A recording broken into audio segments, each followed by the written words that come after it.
This episode is sponsored by Arana Stay, the digital guest guide of the future. Say goodbye to the hassle of traditional welcome packs and say hello to a seamless and unforgettable digital experience for your guest with Arana's fully branded guest experience app. Boost your revenue with powerful features and focus on what you do best, whilst Arana Stay takes care of the rest. Visit aranastay.com to find out more.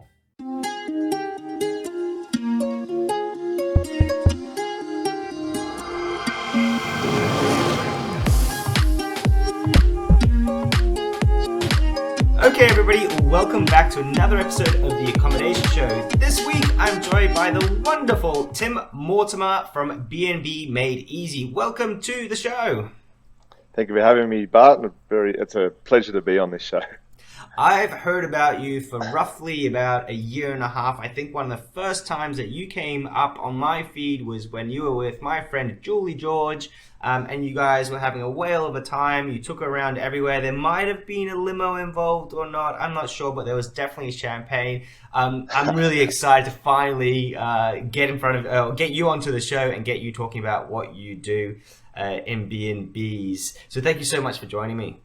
No, thank you so much for having me. Yeah, I've got Julie's a good friend of mine, and we actually invited her down that time to say thank you because she helped me at the very beginning of our journey. Yeah, right. And so that's what we're going to be covering today. We're going to be talking about your journey from zero properties or from founding the business in 2018 and then getting to, you're about 150 right now. Is that right? 40. Yeah. Yep. And growing. So just... It'll just be a couple of weeks, as we right? Go.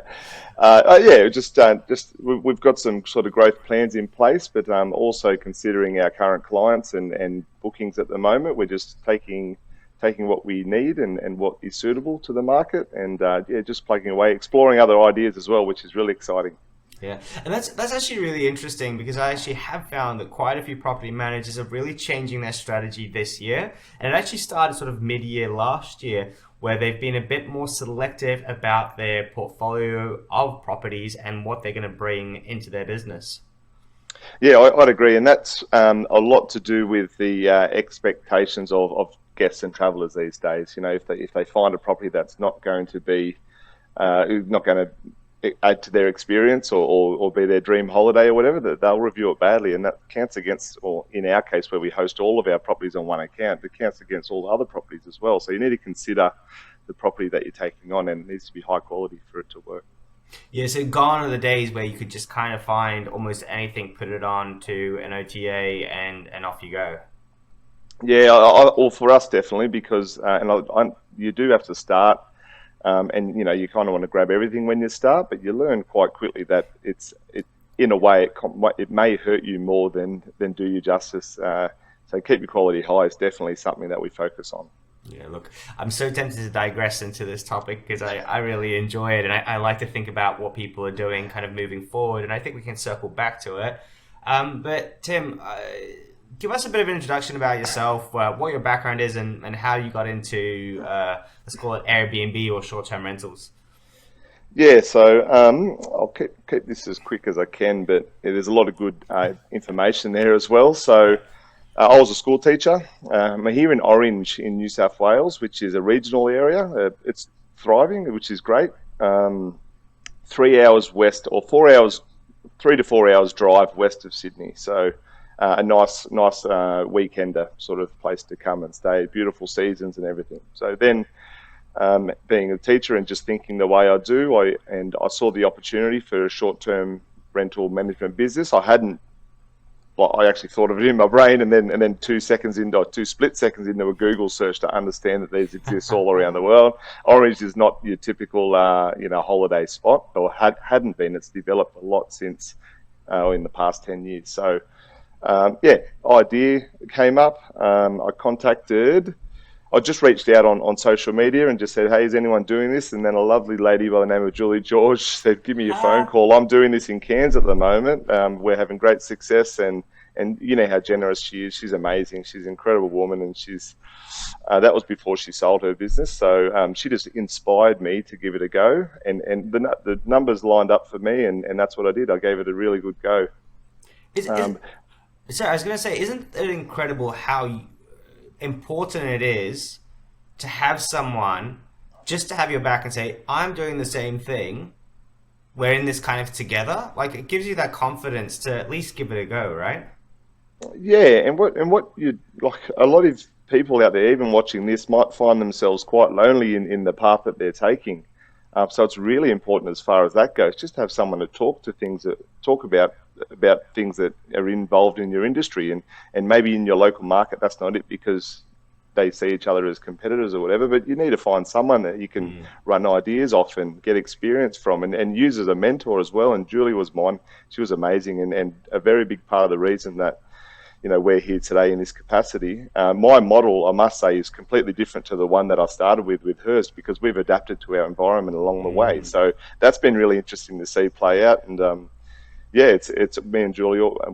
Whenever we talk, we always talk about what we're doing and how we're evolving in our different sort of career paths. It's great to look back on, and very much part of each other's journey in that sense. Yeah, wow. And so, okay, so that was back. When did you? That sort of first. One of the things I love that you said, by the way, I want to go back to it, is you said you Googled it, and that's something that I cannot tell you how many friends of mine come up to me and say, "Hey, I want to start this business. Should I do it?" I'm like, "Have you put it into Google? Have you seen if anyone's doing it? Have you just Googled it?" They're like, "No." I'm like, just Google it, because there's a good chance someone's tried it or somebody's doing it. Someone knows far more about it than I do, because I don't know anything about printing t-shirts, but someone on Google will know, and you'll be able to start to get answers. What do you think is the blocker for some people to actually just put it into Google? And is that right? Is that what you did? You kind of Googled it, went into Facebook? Yeah. And since that time, so 2018, the idea came in. Got my first property at the back end of 2018. So the growth has been quite quick, considering the fact that COVID's been there as well. A few big things in the world happening since that time. But yeah, I suppose that's where I went, Google, and then I found a mentor to inspire me, and that's what Google can provide, the connection. They don't have to be in Australia; they can be all around the world. There's a lot of good education programs out there if you want to learn more about anything, and that's how I started my journey, and it's fully transformed my life, which is great. Interesting enough, so when I started iBooked Online, I didn't have a mentor as such. I really didn't have those sorts of networks, but I did have networks of people that I could ask questions to. So building those, and going on Reddit, going on Facebook groups, starting to talk to people and just kind of asking them questions, and the ones that want to help you will help you. They don't have to be a mentor as such, because I also don't want people to go, "Oh, I don't have a mentor. I have to have a mentor." You don't. You can just have a network of incredibly valuable people that you keep on building on, that you can ask the pressing questions to when you run into problems. Definitely. And then the other part of it, what you just said, it's just about getting in. You don't learn. Great advice from my dad, who's a vigneron here in Orange. He came from rugby league, so he a big transforming career. And I said to Dad, "You reckon I can do this? Like, this is what I'm thinking." And he goes, "I didn't know anything about wine when I first started." And all of a sudden, he's a very renowned vigneron in Orange. Just as in, get in. You'll learn along the way. No, it's not going to be perfect when you look back, but you'll learn from your mistakes, and just get in and have a go. And that was my commitment so I got a young family to support, so I had a lot on the line, which probably helped. I put myself under pressure and I had to make it work. Yeah. But just by getting in and giving it a crack is what life's about. And you can only try, and for those hard workers, it usually comes off successfully. So 2018 is, I'd like to get that timeline a little bit sorted out so that people understand of between you doing your regular job, then coming up with the idea, then deciding to potentially quit the job. What was that start of the journey like, to sort of paint the picture so that someone that's potentially in that situation now, that they're in a job and they want to take some steps towards running their own business, what was it for you? Yeah, for me it was idea at the start of 2018. Chat with Julie, got inspired, started to create a business plan. So just a lot of research, just so I could be confident in making the step or trialing the idea. Great advice from Julie back in the day was to get my real estate license. So, and that was my point of committing, because it was taking a week or two off school and heading down to Sydney and doing a crash course and all that kind of stuff. So that was there. And then first property came on the back end of 2018. So again, that was just getting in and learning, like trial things, learn things. When something happens, don't forget it, like work out a way to so it doesn't happen again, etc. So went through 2018 code like teaching and just the beginning of management of clients and properties. Went through 2019 teaching and the clients and properties as well. We finished 2019 with about 20 properties. So mid 2019, it was pushing me, so I needed a part-time employee, and finished 2019 with a full-time employee and a letter of asking for a year off from the teacher. Let's just from the principal. Sorry. So I had a year's leave. Half committed to leaving, hey? Oh well, it was good actually. So that was 2020, and then COVID hit straight away as well. So and I couldn't even go back teaching to fund where I was. So testing times, but again, just by doubling down and committing, that got me through to where I am today, which is not hectic host anymore. It's I've got a team of employees who practically do the work that needs to be done, and then I'm here taking opportunities or deciding where we go and where we play and how to keep our quality and how to improve the guest experience and which that's kind of it's optional which way we take this thing from now, which is a fantastic place to be compared to the last few years. It's changing the job from a property manager to an HR manager, right? Yeah, that, and then business strategist as far as where the business can go and will go and how far we want to take it. So all of those are options, and they're all ahead of us, which is fantastic. Beautiful. Okay, so this is amazing. Thank you so much. So 2018, ideas brewing, reach out, figure things out. Then it takes you a little bit of a while. You get your real estate license. That's your first kind of commitment because you make a financial one of time to say I want to do this. You probably don't know what the business will look like at that particular moment, but you're like, no, this is a good thing. I want to educate myself and I'll kind of figure it out as I go. And you said 20 properties by the end of 2019. Yes. Yep. And then you've got 2020, 2021. And 2022, so within 3 years, you've added another 120 properties to your portfolio.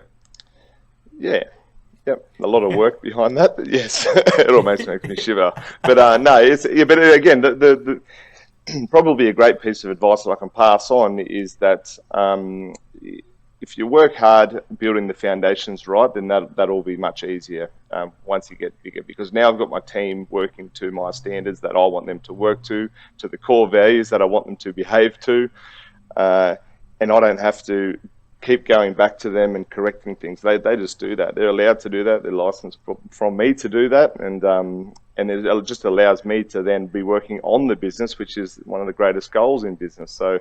Yeah. That's the point where I'm at right now, which is just, like I said, it's a fantastic place to be after a couple of years of pretty hard work, and a lot of scrambling as well with COVID in the mix. But we're here now, and things look good. Oh, look, when we summarize like this, it can seem like it's really simple and very easy, and there's no work involved, and we don't know each other that well, but from everything that I've heard and from some of the stuff that you're doing in the background, I know that you're constantly engaged and working really hard to build something. And I think that from my feeling is you do this because you want to do something cool, not so much because you're aspire to be a multimillionaire or anything like that. This isn't about generating massive amounts of wealth. This is about having a great time along the way. Am I getting that right? 100%, yeah. We have a loaded question as well. No, that's all right. Orange is I'm glad that comes across because Orange is a great community, and we find ourselves in a position of kind of power. Well, I grew up here, and all of my friends are in local businesses. They've got little cafes and shops and things that sell the doors around town.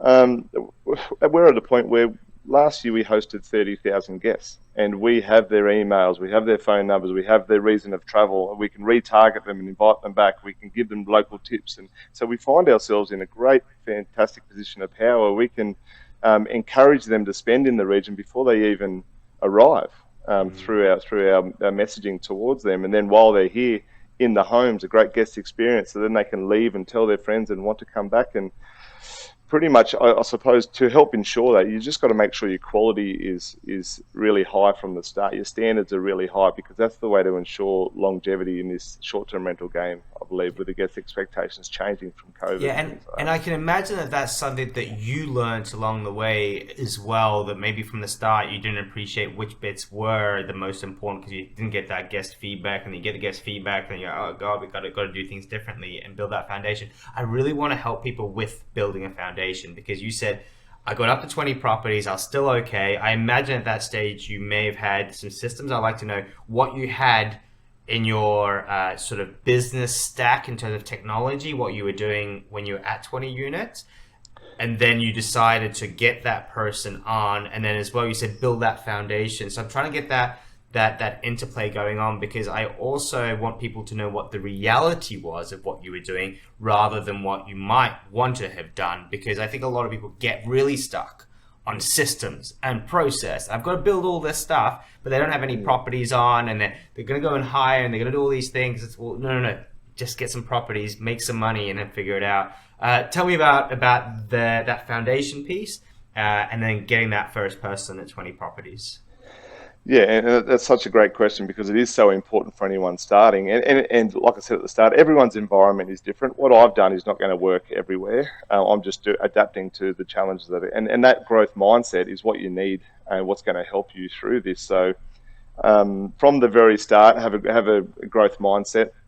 Learn as much as you can, always be learning. And even today, we're moving into another office soon, and that's going to change a lot of our systems and procedures. We're going to go back and lay the foundation again, and then explore ideas moving forward. But at the there's sort of a process with time. You can't do it all straight away. You have to get in and do some hard work, and then learn and take your mistakes and look at them as opportunities and improvements, and then build again. And you just need to slowly do it that way. You can't know what you need. Even the language isn't there when you're at 20 properties. You don't know much about property management software and what all these different CRM is and all that kind of stuff. But you just need to get in there and just take baby steps, but do them to a good quality. And I think so my standards just naturally are at a good quality. I think that's just how I can see, or if I was going to do a business and my family's on the line, I want to make sure that. And Orange is a lot about reputation. And to be honest, up to 100 properties, it was word of mouth. I barely advertised. It's just because we did a good job. We're providing good returns.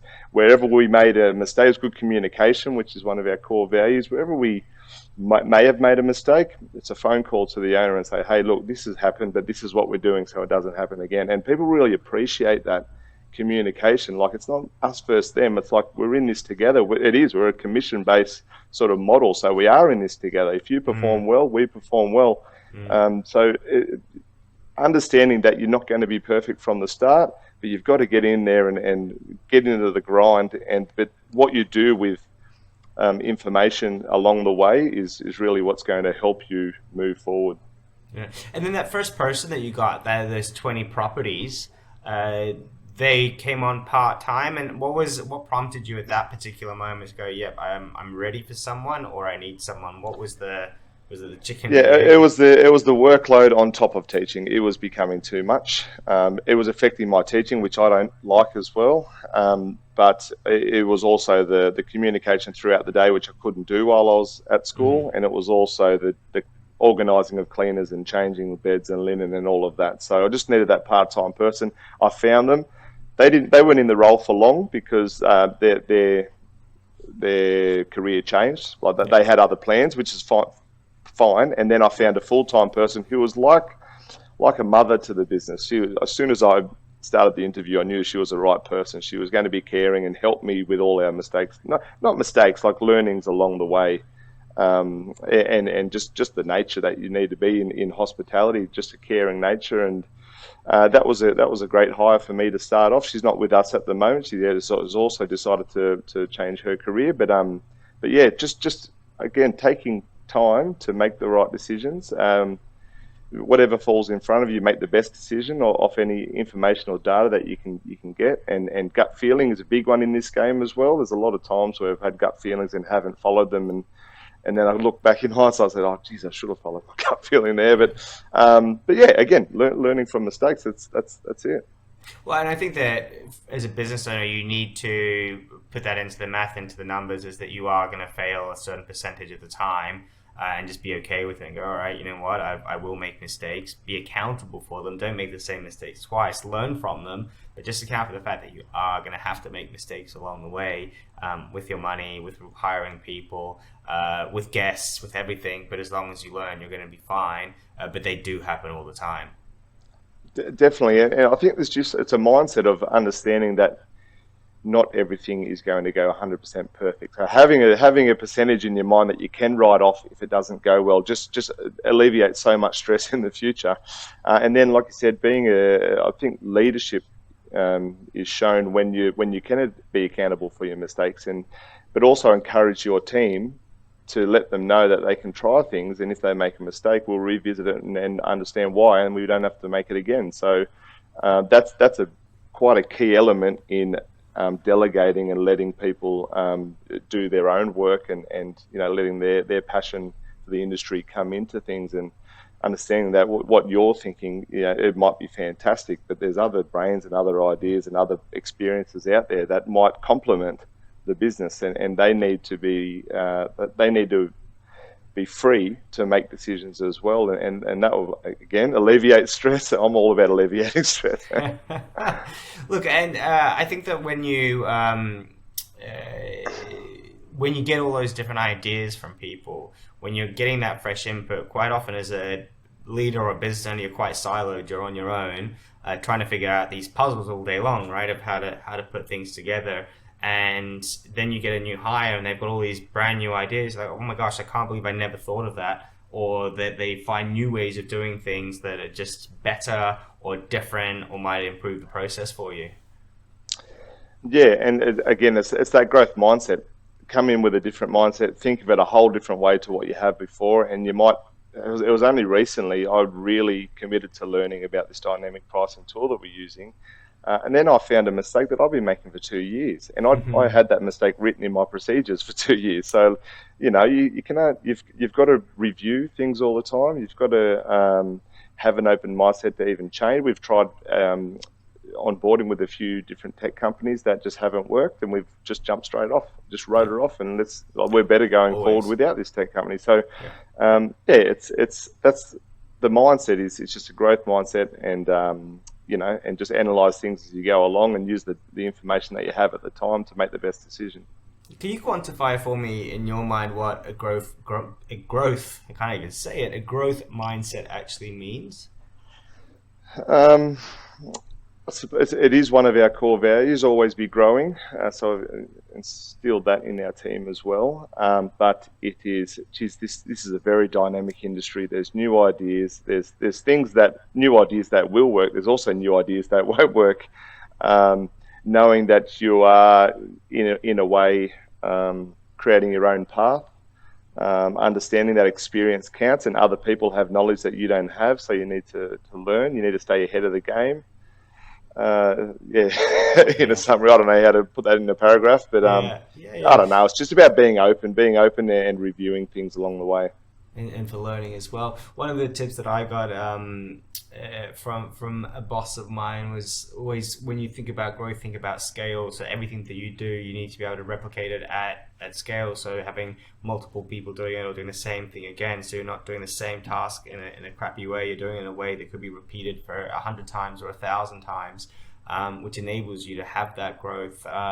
Another example from you, your growth mindset is, hey, we need to move offices, but now you've combined the business into one building and with a view of growing further. Can you tell us a bit about what's going on in the business right now? So you're at the 140 properties.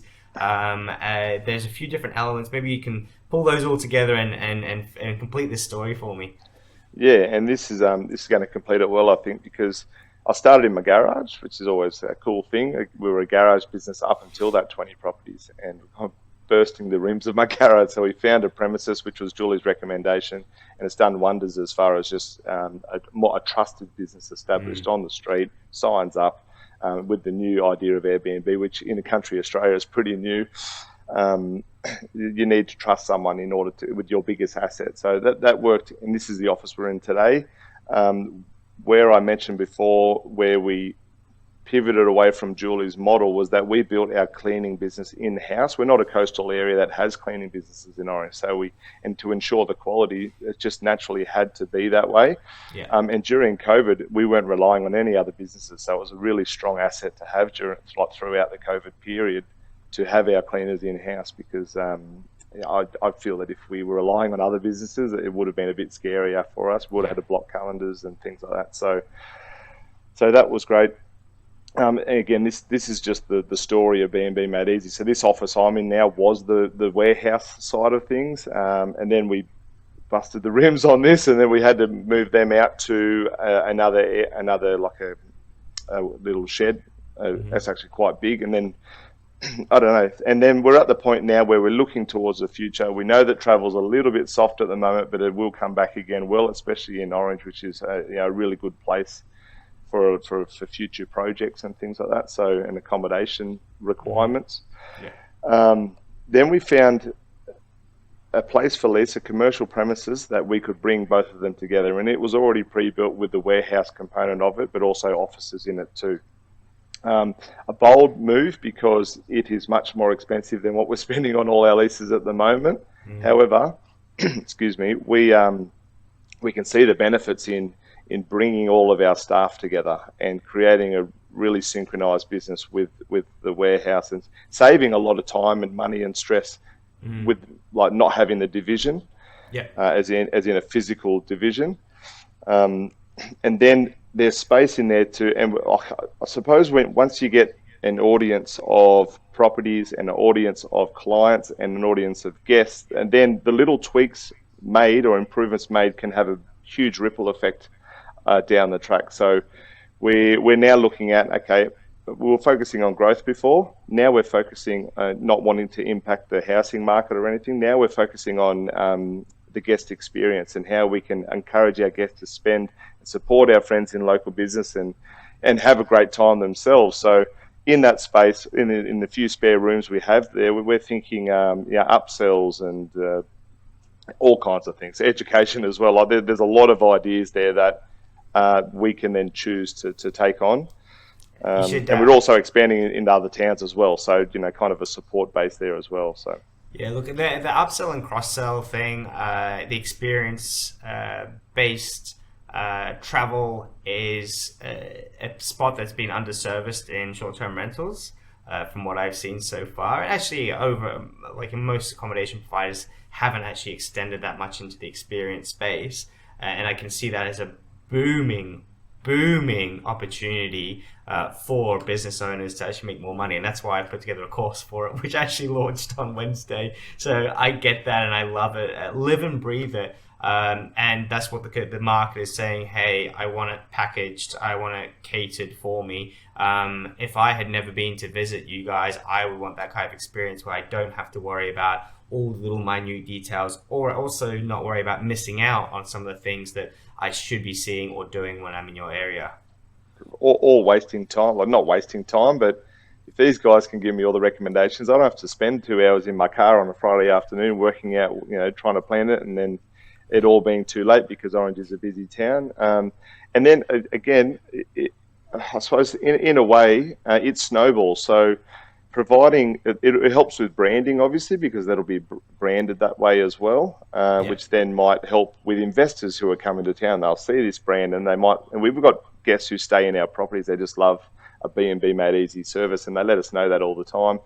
But then the relationships with local businesses that we're going to be using. So someone like a little cheese platter service, a photographer, a yoga class, a massage, a wine tour, wedding venues. Like we're going to be creating these relationships with the town that will then work around, because they will know that guests who come through our properties will experience a good service, and I can see that generating, more direct bookings as a result as well. So, that's all in the projects to come. It all ties in together, and I think that one of the important things with those sorts of projects is figuring out what your return on investment is going to be as well. and having a very clear strategic plan as to what you're trying to do and what you're trying to achieve, because it's all good and well being able to provide a private chef or a private hairdresser or massages in the property, but then you've got all the logistics to sort it all out, and those relationships and partnerships are incredibly important to make sure that they do work.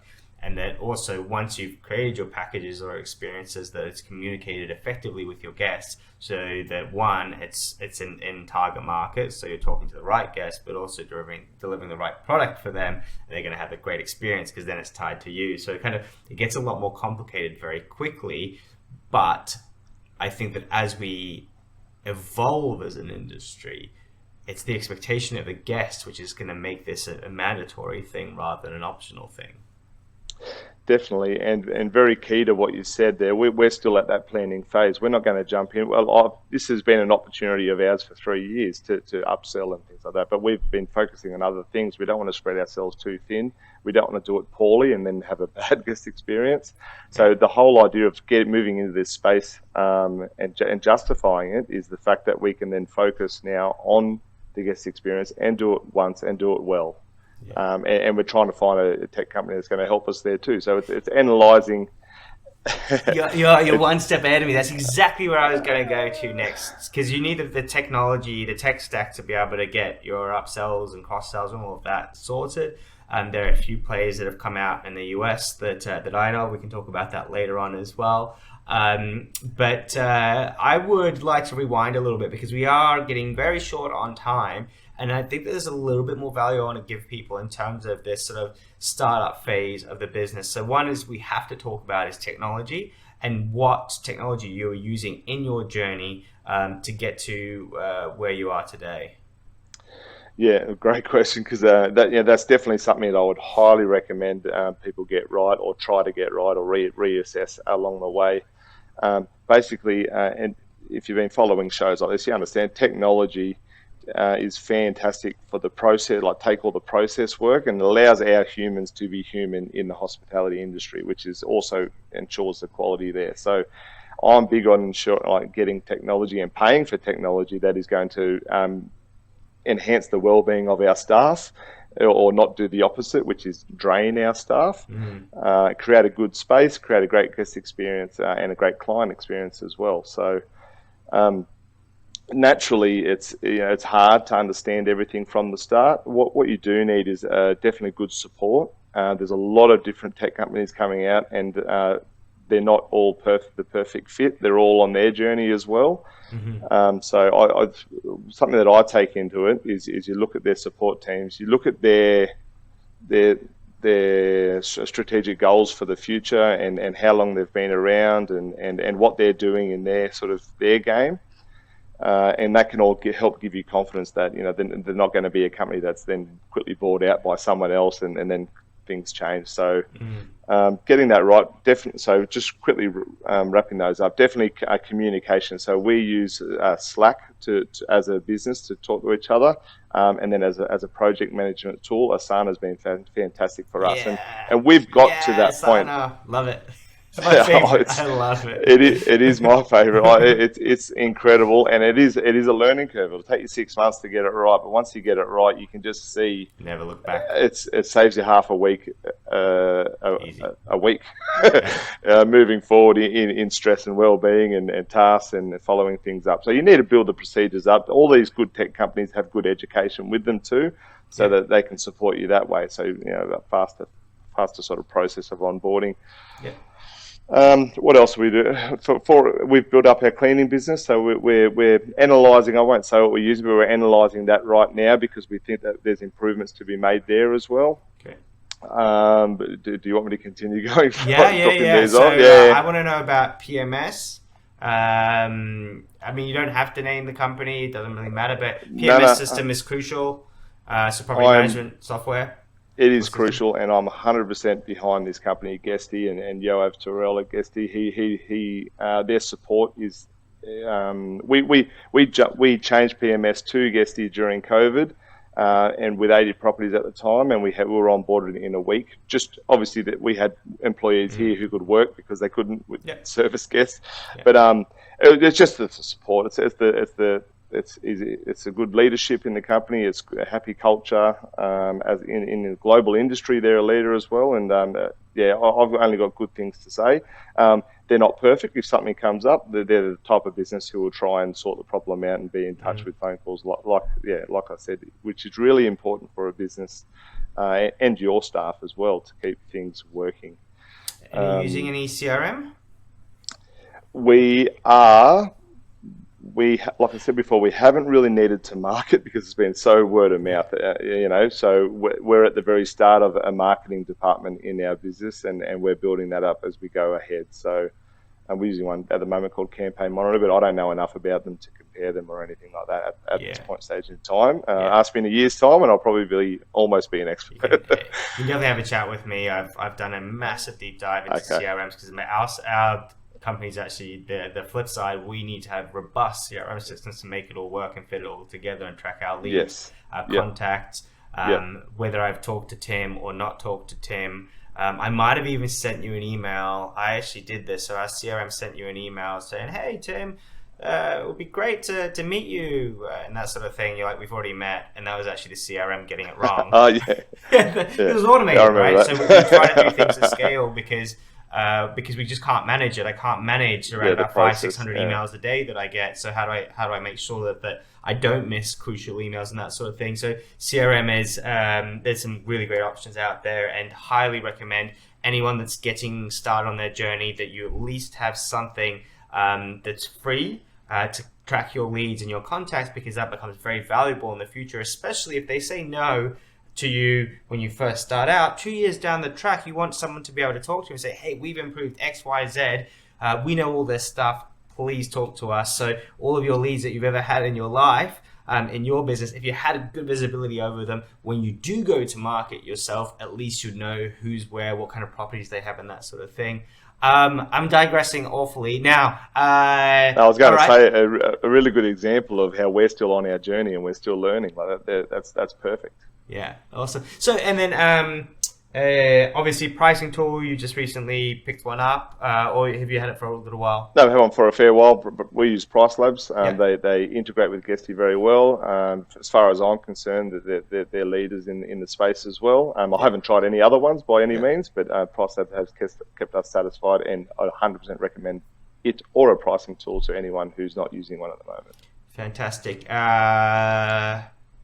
I mean, there's all those auxiliary tools as well, which I don't think we need to talk about. But I think communication is important. We use WhatsApp. You could use Slack as well. The task management tool, incredibly important. Property management system, and you're pretty much away. Direct booking websites, all the rest of it can be all plugged in and sorted out as well along that journey. I wanted to finish off. Sorry, before I finish off, I just want to say, when Tim is talking about support from a tech company, it's not whether they have someone sitting there that can answer a ticket. It's about them genuinely being responsive to your particular needs. Because you know what? Most systems out there, they're a hodgepodge of stuff stuck together. And it's never perfect. And if you want them to change something, generally it's a massive task. You can't underestimate how much work goes into it to make changes for you as an individual, because they've got much bigger problems to deal with, and it takes a lot of time and effort and money to do. But if you can get through to someone and they say, hey, I got you, I get the problem, I'll either find you a solution or an alternative to the problem that you're facing, it is worth so much to you as a business so that you can say, hey, I've got this problem, you know it's being looked after, and you can carry on doing what you're doing rather than stressing about that problem. Well, that's it, and I think it is important to note that there was a point where I was considering Guesty early in my career, but I couldn't afford it. Like I couldn't, and I wasn't mature enough in my mind to understand that it was an investment to then help things in the future. Like I said, so I did have a different one, and then Guesty, they're well priced, but if you can consider it, or the price difference compared to another business as a investment in integrating to other platforms, into a business that's going to be around for a long time, into the support team or the account manager that's going to talk to you if you're big enough, easily justifiable once you look at it that way. Beautiful. I want to tie up on one question that I've had since we first started talking, and it's just been in the back of my mind. If someone wanted to start a property management business today, and let's say someone in Orange came up, you said, "Hey, I want to start a property management business." Let's make this a difficult question for you. What would your advice to them be? And would you say you Oh, should do it? yeah, I'd say you should do it. I think there's plenty of growth in Australia, especially. Obviously, legislation's changing pretty quick, but which is a bit scary. But I think that as far as there's probably 1,000 towns in Australia that don't have a property management business. The standard of the guest expectations is increasing, so it's harder for individual hosts to match their expectations when they've got second jobs as well. So the property management business in that space is a growing industry as well, like offering the service of we do this for you and we do it well, and we can manage it across 7 different booking channels, rather than doing it by yourself and just sitting on 2 and get you more occupied and good reviews, etc. So there's definitely room in the space, and I'd say just get started if you're thinking about it, or if you're at a really tight point of 5 to 10 properties, or another point in the journey, just keep going, because it does get to a point where if you're managing enough properties and having enough bookings, that you can then make decisions. You have power to make decisions that relieve you of your time and sort the issue out. Can you? I love the answer, but there's just something that I want to clarify for people, because a lot of people say get started. It's like, okay. Oh, now, okay, yes. What does that? What does get started mean in terms of, hey, I'm thinking about this. What is a first step that I need to take? Like, obviously, there's the education part. Let's assume that I've done the education part. What's the get started part in your mind? Yeah, I suppose it's committing to it, deep down inside, or the way I did it was be inspired by Julie, do education, commit to it, and once you say you're going to do it, like stick with it, because you will get there. Like look at I was a teacher before on a capped wage. Let's put it that way. I could see myself sitting next to me at school, and in 30 years' time, like I knew where I was. I knew I could see my life and where I was. But the fact, owning your own business, and it's limitless as far as you can go. So if you can see that vision and commit to it, I think that and knowing that it's going to be a lot of hard work, and it was a lot of hard work for me. Um, there's only good things to come for people who are committed to working hard and learning. I think that's a secret for me. Yeah, awesome. But my one was when I started, I booked online. Because I was thinking about it for such a long time, and we needed the software and the product to be able to then go and sell it. But my real getting started was getting in front of someone and talking to someone and telling them what it is that we do and seeing if they'll buy it.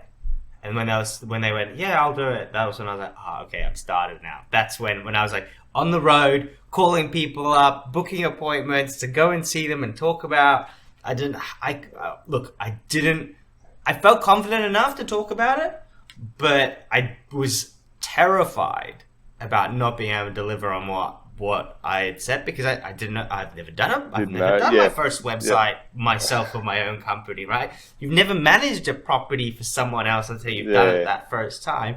Now, you can say what it is that you do. You can be completely forthright and say, I've never done this before, but there are ways that you can also go about running it. But just getting in front of someone, that's my getting started. That's it. My first property was a cold call of someone who was selling a home. A little bit of chance I walked through a home that was for sale and thought, geez, this would be good as an Airbnb. And then a person that I knew the owner, so I gave them a call, and they were like in the right place and time to give it a crack. So very lucky that it was only one cold call, because then they told their friends, and all of a sudden the word of mouth just took over. But it was scary. I didn't know. I didn't know. Yeah, I didn't know if what I did my research. But yeah, Right product I at the suppose right that time. falls back to the get started and learn as you go I love it. message. Tim, you're so wonderful. Thank you for spending your time with us and taking us through this journey, this story. It's fascinating. I'm looking forward to seeing what you get up to next. And we haven't had enough time in this episode to talk about all the future plans. I wish you a lot of success, a lot of luck. I know that we're going to be involved with each other over the next few years, definitely. Look, is there any way for people to reach out to you? Is there any final words you'd like to contribute? Yeah, I'm open. I'm happy to help. Yeah, I can't wait to see what we can do in the next few years as well. And I know we're going to cross paths as well, because that's what happens in this industry, and it's really exciting to learn everyone's journey, and seeing yours as well, Bart, has been good to see. Um, I I can be found on LinkedIn. Probably the simplest way is Tim Mortimer, or B&B Made Easy is the business. You can just jump on our website and contact us if you need to. But apart from that, yeah, I'm just just doing my little thing, and looking forward and seeing what I can take on and do. And I'm just in the middle thick of my journey, right here in Orange in the Ah. Central West. So Yeah, and look, yeah, it's a real testament to show what you can achieve in a smaller area. That the all of the challenges that all the things that some people might see as challenges can also be opportunities. yeah, big time. That's what we Thank you teach at so schools. much, Tim. I really appreciate you. Take care, and we'll speak again soon. Appreciate it, Bart. Thank you very much for having me. Take care.